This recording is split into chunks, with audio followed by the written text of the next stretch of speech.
Siyempre masaya at the same time kinikilig.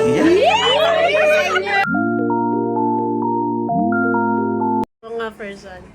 Anyways, hi all life, another video, another share guys, another POV. So ngayon guys, magbibigay tayo ng point of view doon mismo sa napaka-successful na prank nilang Rachel kay Dodong Ruel. Pero it's all worth it naman. Medyo naging masama lang yung loob niya while while andun siya sa blessings ng bahay nila Erica. Akala niya masama talaga ang loob or talagang nagtatampo talaga si Rachel, pero it's a prank, Dodong. Ito yung prank na talagang nakakakilig, no?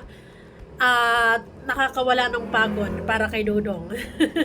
Tanggal ang pagod niya agad-agad, no? Anyways, bago ang lahat, don't forget to support and subscribe Kuya Val Santos Matubang, ating na vlog Kalingap, Rob Roel Malalag, Rachel Morales vlog, at sa lahat ng Team Kalingap. Siyempre guys, isama na natin sa suporta natin ang Team Ruel. Hi, sana all. So, salamat sa lahat na sumama at tumulong kay Langga Rachel para maging successful at para maging maganda ang pasurpresa na to. Of course, salamat sa The Rock with Rachel dahil sila po yung sponsor sa pasurpresang ito. Maraming salamat dahil pangalawang anong tawag nito, pangalawang selebrasyon ng birthday ni Dodong. O, diva, sino ka dyan? Sikat na sikat yan dahil talaga namang makailang celebration pa ito bago talaga yung actual na kaarawan niya. But anyways, masaya tayo dyan dahil nag-i-enjoy din naman sila. Salamat sa mga sponsors, salamat sa mga solid viewers, salamat sa inyong lahat guys. So dito tayo magsisimula kung ano nga bang nararamdaman talaga ni Ruel nung mga oras na pinagtitripan siya ni Rachel. Kung alam mo lang dong kung gaano niya pinag-iisipan yung mga reply niya para mainis ka. Para naman worth it yung magiging surprise niya sa'yo.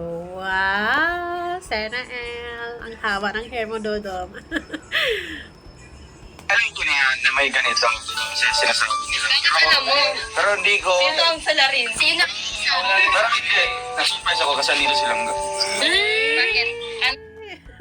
Kasi nga, inaya nga naman daw niya silang Rachel na pumuntang Kubo. Kasi nga, every 5th of the month is seryoso or importante yun para sa kanilang dalawa. So, nung sinabi niya, Langga, punta naman tayo sa Kubo mamaya kasi may di ba, bumili nga siya ng bulaklak. So, tumanggi ata si Rachel. Sabi niya, ayaw, may mga gagawin ganito, ganyan. So, masama lalo loob niya dahil hindi na nga sumama si Rachel sa blessings ng bahay ni Erica. Ayaw pang pumunta sa Kubo. Siguro naisip ni Dodong, anong problema? Kapit sa 5 ngayon, mansarin natin ngayon. Tapos, parang wala kang gana. Hello? Hello? Kasi ang pakagalan ko si Kuya Alex lang, siyempre. Ano yung isip ko na ng sansagada? Bakit nakalimutan ko talaga? Naman talaga. Surprise! Ang galing ng trip. Ang galing talaga ng ideya na yun lang Rachel. Maganda din yung meron kayong war prank. Team Rachel versus Team Ruel. Kaya sa akin yun, kanina pala. Kaya sa akin, yung mga... Panoorin mo na lang. Kasi kami ang Yung akala talaga niya na masama talaga yung loob niya to the point ka na nag-a-unsend na nga siya ng mga messages, di ba? habang nabuo yung anong to. Ibig sabihin talagang effective. Napaka-successful yung prank na to at gustong nakukuha natin yung emotion na gusto nating makita kay Ruel or lalo na yung satisfaction na nararamdaman nilang Rachel dahil tulad ng sinabi niya na nag-unsend siya ng mga messages, so doon pa lang talagang masama na loob niya. Grabe, tapos sa kanya, yun ang... Wawa naman talaga, Dodong. Kasi nga naman, di ba, masakit na nga daw yung ulo niya, pagod pa, tapos nag-edit siya ng 3 video, tapos nagme-message siya kay Rachel, tapos ganun yung reply. Hi, we want more prank. Nagbarabra! Habang nagpiprepare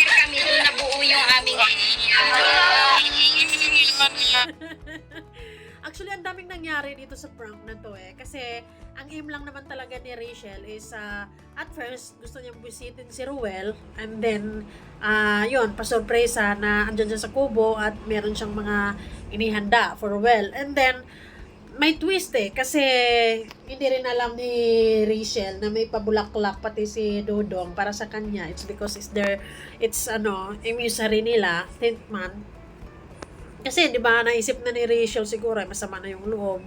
Hindi na siguro yung makapag-isip pa na bibili pa ng flower. Di ba? Pero, meron pa din flower. Ay, ang haba ng hair. On the spot. Kaya wala na akong reply, no? Sige pa. Galitin mo Yung may nga. mga Oo nga, may mga konsentidor dyan dong. Number 1 si Titay, si Ate Glay. Nagtatanong ako kay mama ko ano pag i-reply ko na masakit. Pero may ganti naman, no?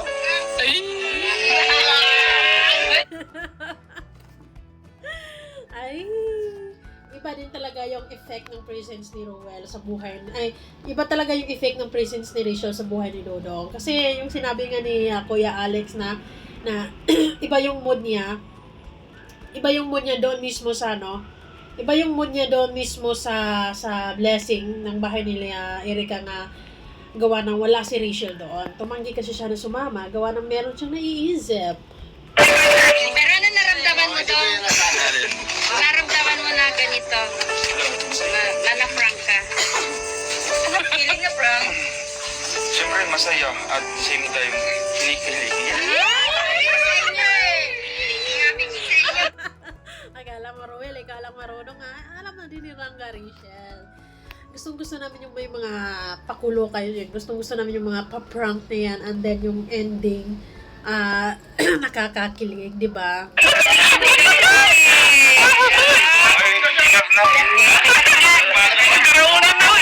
ko sa'yo. Ay talaga naman, nakakawala talaga yung kahit naman na sino siguro kapag ang haba-haba ng buong araw mo, bilad na bilad ka sa init.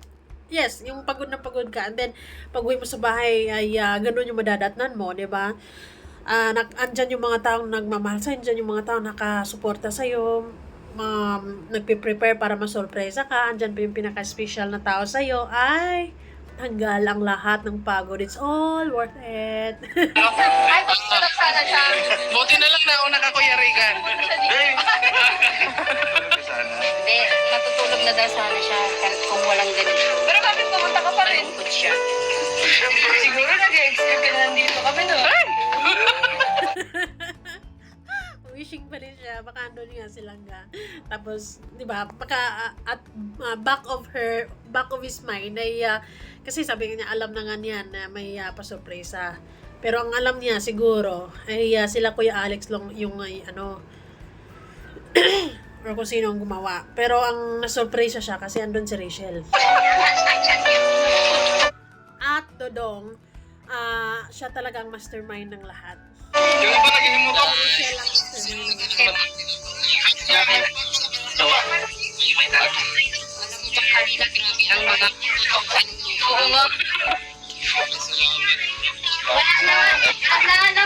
So ayan guys, maraming salamat sa The Rock with Rachel dahil marami kaming naging masaya, marami kaming kinilig. At masaya akong panoorin si Ruel na andun yung maramdaman mong nabubuisi talaga siya, masama loob niya, ganun. Pero ito yung tipong masama yung loob niya, pero bumili pa rin siya ng bulaklak para kay Rachel. Kasi nga pizza 5 ngayon, pizza ng kanilang mga pangako sa isa't isa. Di ba? Galit na nga yun, di ba? Masama na nga loob, unsent na nga, tapos may pabulaklak pa. Galit, magsisimpi pa tayo nito. Speechless nga siya. Speechless talaga siya. Thank you lang, kaya pala hindi ka sumama. Natuto ka na sa akin, ha? May mga pa-prank-prank ka na rin sa akin, ha? Ganun.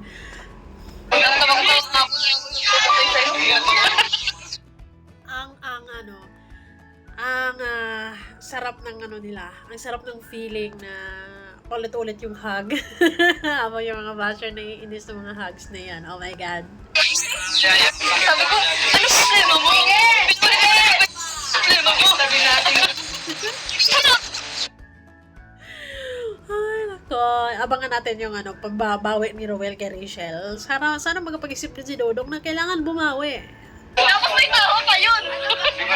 Di mo nabasa, may handset yun. Sa'yo mo lihan yun. Tapos, pinansin ko, ay,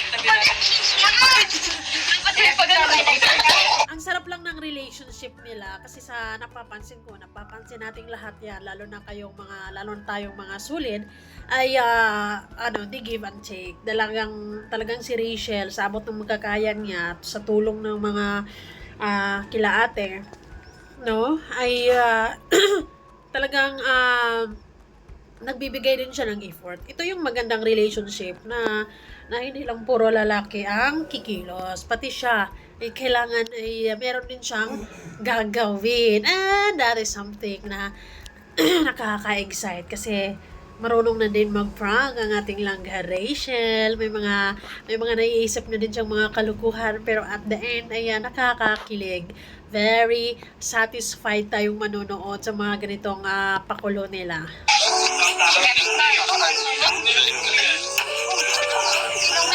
Happy birthday, Dodong Ruel. Grabe, ang lakas mo.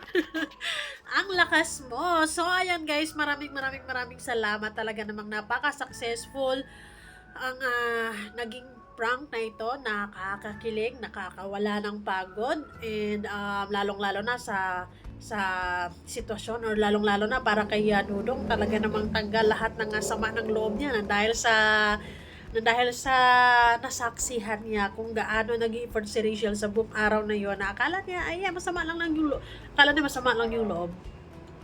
And then it turns out na pasabog, it turns out na pa-surprise, it turns out na nag-effort siya for her langga. So ayan guys, maraming salamat sa support at pagmamahal. Salamat sa panonood. Bye and be kind. Thank you. Embrace positivity and avoid negativity.